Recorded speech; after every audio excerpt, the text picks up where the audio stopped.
Today is April 13th, Thursday, and that means 3 weeks since I've potted most of these up. 3 weeks in a day, or 3 weeks short one day, depending on. So these are plus a day. And they all seem to be leafing out. Hopefully all the frost has passed. And this one's not showing much except down at the base. And yeah, probably need to just tear that off. Elderberry. This one's come out real nicely, and next to it, nothing. Trying to add, I have been adding more soil like that. The roots were showing on that one. And been putting some more of the compost with clay, and I dumped what was end of a clay bucket. That was a mistake. Somewhere work that, put some compost and work that around into it. Here's the red mulberry. Really pretty. Got some ideas about where I'm going to plant the majority of these.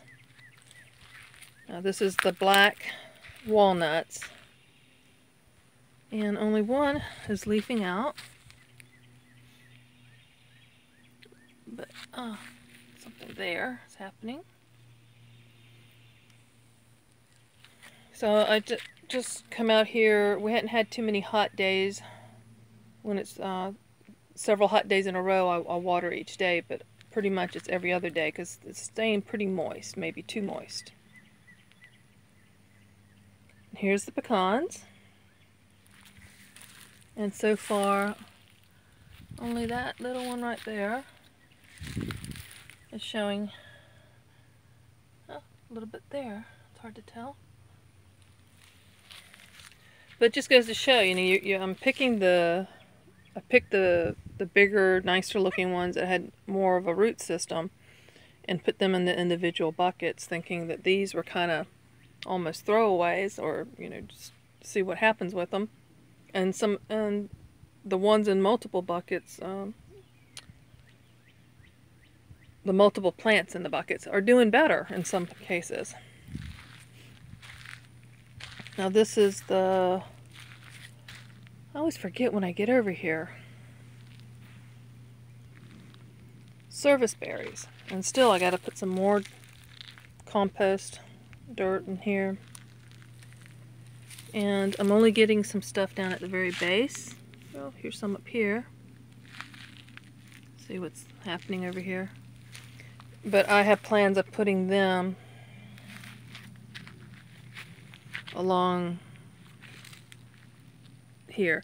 Get my husband to get the backhoe and dig a trench going all the way down, and I'm thinking about alternating service berries and the hazelnut trees, because the hazelnut trees aren't going to grow that big, so they won't overshadow the orchard. So I have to be careful about what I put in the front of the orchard.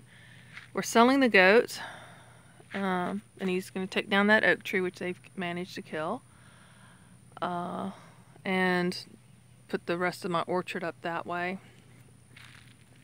But I was thinking about alternating the service berries and hazelnut trees and have the trench going down. But I gotta find some more room for another orchard. And here we have the wild persimmons. Oh, it's finally leafing out. This wasn't here yesterday. Oh, take that back. These are the pawpaws. See, if I don't look at it, I still forget what the order of the pawpaws. The persimmons are coming up. The Sandberry Willows are really doing well. I have not had the time to do them into their own individual buckets, and I was also thinking about maybe putting them in with some of the other ones. I don't know. We'll see. Just different things I'm playing around with. These are the wild persimmons. And we still finally got some leafing out. But my hope is to graft Japanese ones onto these. Now, I thought I lost this goji, and I bought these at Costco. There were 2 per pack, like 13 something, $14, so $7 a plant. So I went ahead and bought 2 more. I just put these in yesterday. So it looks like that one's not dead after all. That one's doing well. And hopefully, given time, these will recover and start leafing out in the next week or so. Here I've got the wild plums. As far as I can tell, they're all leafing out. They're all showing, they're all doing well, except for that one right there. That one's not leafing out, but we'll see. Give it time. Finding grub worms again, so getting them put in. Now, here's all the bare root witch hazel I got in, and they're really lovely, lovely plants. Let me show you the ones I bought last year. Look at them. Aren't they gorgeous? They're really pretty. Something's eaten on it. That's not a bad thing. As long as I don't get those witch's hat aphids.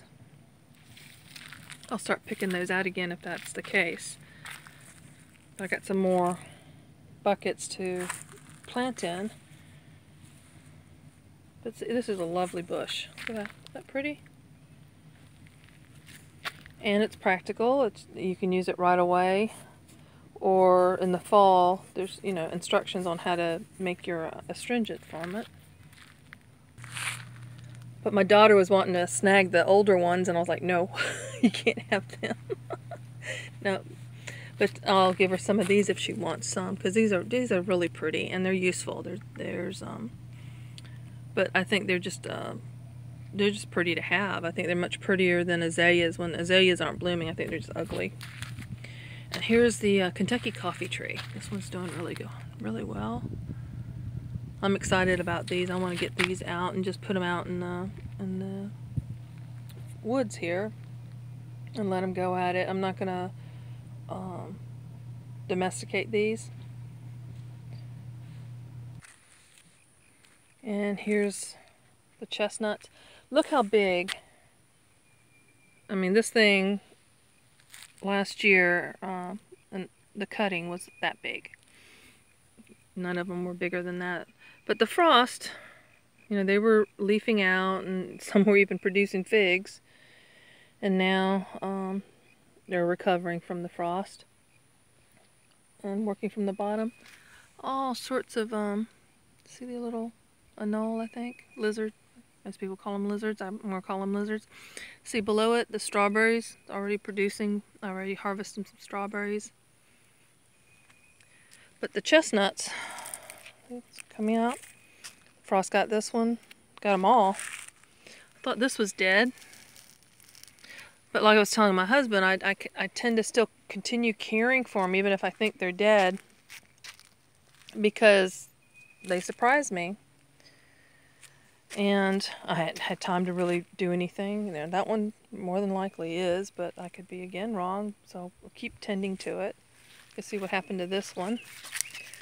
And this one was kind of a throwaway, because the way this one's doing something wonky when it was a sapling. But now that it's growing off from the side, I may just go ahead and cut that off and just let it grow from that.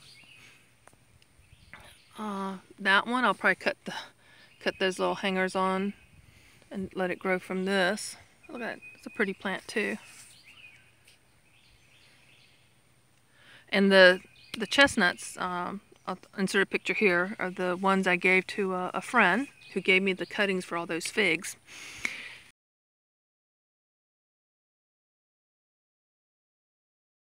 And she didn't know any better, but she had, I thought they were dead because all the leaves were gone. And when I was talking to her about it, she had gone out there last year and taken the leaves off because she thought that's what she was supposed to do. And I was like, no, they stay on until the spring. That's just the way chestnuts do. They hang on.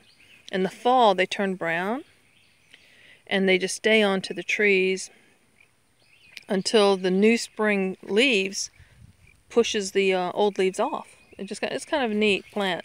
But that's how you can tell chestnuts in the winter, because they'll still have their leaves attached. And again, here's some more of those figs. See, another chestnut I thought was dead, but it's making a comeback. Let's see, they're all coming down from the bottom. I'm not sure how. I think it's still alive up here, but they're just having to recover before they can put more leaves out. The frost did that. I may have lost both my pomegranates, but again, like I said, you just don't know. I hadn't been watering them. I need to go ahead and mulch again. Here's the pink lady apple tree. I got 4 of them. This one's doing the best. But again, the frost, but see, it's making a recovery. I thought I had lost this one, but obviously it's showing signs of life still. We need to clear out the rest of these trees. I think that's a hawthorn. I still can't identify that one. But the rest of them need to go to expand the orchard out that way. Oh, while I was checking this out about 2 weeks ago, totally forgot that was there. Was checking out this plant, turned to walk to check on that one, and went right over that. Hurt my hand. That's recovered. It's okay now.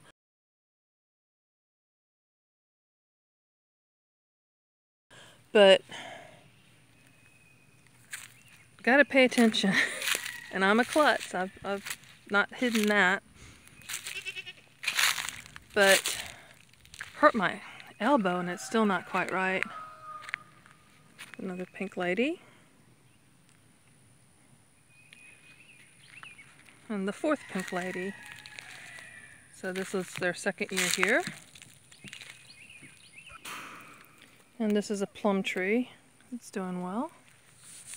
But this whole, where the barbed wire fence, I want this cleaned out. It's a blackberry patch. Fire ants. And these trees, these are all going to go. And I'm going to have some of the, I was thinking about the mulberries. I'm not sure yet. The mulberries, and some interspersing with some other plants, other trees up on here. But I don't really want to block the view, because we would like to look out the window and see what's coming here. So until we get a camera, got to be careful about what we plant up here. This is neat. No, not seeing any blossoms on it yet. Here's that half chestnut that I had split last year, and the other half did not survive. It died.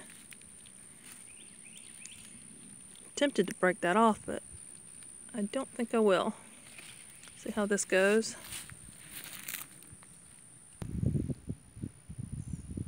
And this is the auntie tree. So we need to cut all this stuff down and take care of the blackberries, because they'll choke out everything.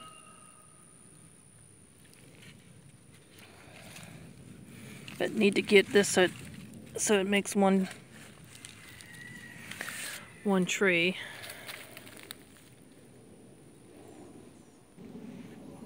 So I still need to check the trees that I've got planted in the woods, the chestnut trees and figs. I think the figs died out because they're gone, and there's nothing sticking up where it should be. So I'm gonna try establishing these other ones in those places. And the chestnuts are still there. The chestnut trees are there, but they were in cages, so nothing could get to them. And the leaves are still hanging on them, so I would think that they're still alive. But I'm still learning. And even though we have 20 acres, most of it's like that. It's all wooded, and a lot of pines. I'm not a fan of pine trees. and we got a lot of sweet gums and hickories, a lot. And I tried to get the sap from them, and it didn't work out. I didn't get any sap. But I'm not giving up. I'm gonna try again next winter, and I'm gonna go ahead and try a little bit earlier and not wait till February to try to do it all per the book, because sometimes the books aren't exactly 100% either, because that's someone in some other area, who knows, different circumstances. So I'm going to try to do what I can and then change things up and see if I get a better result. Dog fennel. It's in one of the planters too. To come in here and clean all that out. But that's my tree update. What's this? So much to learn. I forgot about the kiwis. Not really trees, they're a vine, but they're almost tree-like when you let them grow. Another anole. And another one way up here. It can be another, let's see, these are going to be, they're 2 years old now. And it may take them 4 to 5 years before they bloom to figure out which one's male or female. I'm going to make a guess at what I think are the males, because reading up on them, the only other thing I can find out is that the female plants tend to grow faster and bigger. So I'm going to take the more stunted one and hope that maybe they are male. They could all be female, they could all be male, I don't know. But we'll figure it out. So I'm going to try to get them planted, because they can't stay in these pots. They need to get in the ground somehow. So I'm just going to make the most educated guess I can and get them on trellises on the next tier down. And my husband and I were talking about a thing, and he was on board with it and even came up with some other suggestions that I really like, and said, sure, go ahead, with his help, that'll get done. But they're really, look at that. Isn't that isn't that just pretty? No, not like it is out here with all this, but they're a lovely plant. I need to untwine this two that's gotten together and get them supported and have them growing up on some cattle panels that we'll have up vertically. So that'll give them 16 feet. But I think that's it for my orchard and tree-like plants. Thanks for watching.